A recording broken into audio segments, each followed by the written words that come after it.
আপনারা কি জানেন পুরো বছরে এমন একটি দিন আসে যখন নিখিল ব্রহ্মাণ্ডের নাথ ভগবান জগন্নাথজিও অসুস্থ হয়ে পড়েন।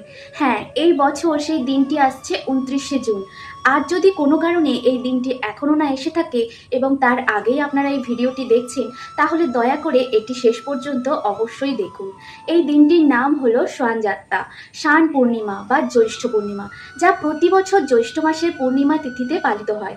এই দিনটিতেই জগন্নাথজি প্রথমবার এই পৃথিবীতে প্রকট হয়েছিলেন এবং ঠিক এই দিনটিতেই বছরে মাত্র একবার ভগবানকে স্নান করানো হয়। বলা হয়ে থাকে এক সময়ে একজন রাজা ছিলেন, রাজা ইন্দ্রদুম্ন, যিনি প্রতি বছর ভগবানের জন্মদিনে তার অভিষেক করাতেন।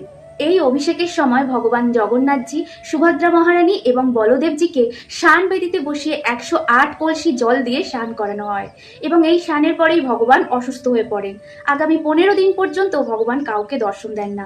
এই 15 দিন ভগবানের চিকিৎসাও চলে, যখন ভগবানকে অত্যন্ত হালকা খাবার, অনেক রকমের জড়িবুটি এবং কারার ভোগ দেয়া হয়, যাতে ভগবান দ্রুত সুস্থ হয়ে ওঠে, সমস্ত ভক্তদের সুন্দর দর্শন দিতে পারেন। এখন প্রশ্ন, এই দিনটিতে আপনার এমন কি করা উচিত যার ফলে আপনি জগন্নাথজির অসীম কৃপা লাভ করতে পারেন?